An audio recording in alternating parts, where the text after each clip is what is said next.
হে everyone, কি অবস্থা সবার? আশা করি সবাই ভালো আছো। আমিও ভালো আছি। তো আজকে আমি তোমাদের জন্য নতুন একটি শর্ট ভিডিও নিয়ে এসে পড়লাম। তো আজকে আমি শর্ট ভিডিওটা একটু খাওয়া দাওয়া নিয়েই করব। তো আমরা ওই দিন বিকাল দিকে চলে গিয়েছিলাম একটু পদ্মার পাড়। তো পদ্মার পাড়ে এখানে একটা রেস্টুরেন্ট আছে, নাম হলো কাঠের বাড়ি। ওই জায়গা থেকে আমরা কিছু খাবার অর্ডার দিয়ে নিয়েছিলাম। প্রথমে আমরা মোমো অর্ডার করেছিলাম। তো মোমোটা এতই মজা লেগেছিল যে আমার এক পিস খেতে খেতে অনেক সময় লেগে গিয়েছিল। আমি মোটামুটি 2 পিসই খেয়েছি। এখন ভেবে নিন মোমোটা কত মজা।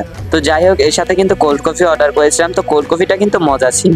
তার সাথে সাথে কিন্তু আরো একটা জিনিস অর্ডার করে নিয়েছিলাম, এখানে বার্গার অর্ডার করে নিয়েছিলাম।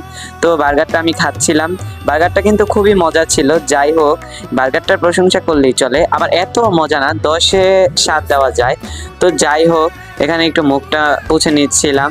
আর গাইজ, তোমরা যারা যারা আমার চ্যানেলটাকে এখনো সাবস্ক্রাইব করনি অবশ্যই কিন্তু সাবস্ক্রাইব করে নেবে। এখন আমরা এখান দিয়ে একটু হাঁটাহাঁটি করছিলাম এবং রাতের ভিউটাকে ক্যাপচার করছিলাম। তো যাই হোক, এখান দিয়ে খুব সুন্দরই লাগছিল, আর রাতে আরো জমজমাট হয় এদিকটা।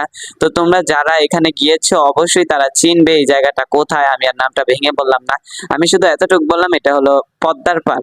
তো যাই হোক, এখন সামনের দিকে দেখলাম যে ইকবাল ভাইয়ের ভাইরাল ছোলা। তো যাই হোক, এটা একটু খেয়ে নিয়েছিলাম। এটাও বেশি খেতে পাইনি, 2 চামচ খেয়ে আর খেতে পাইনি, এতই মজা ছিল। তো যাই হোক, এই তো খেয়ে নিচ্ছিলাম।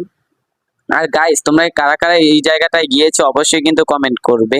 তো যাই হোক, আবার সামনের দিকে হেঁটে যাচ্ছিলাম, তারপর গলাটা শুকিয়ে গিয়েছিল, এখান থেকে লেবু শরবত খেয়ে নিয়েছিলাম।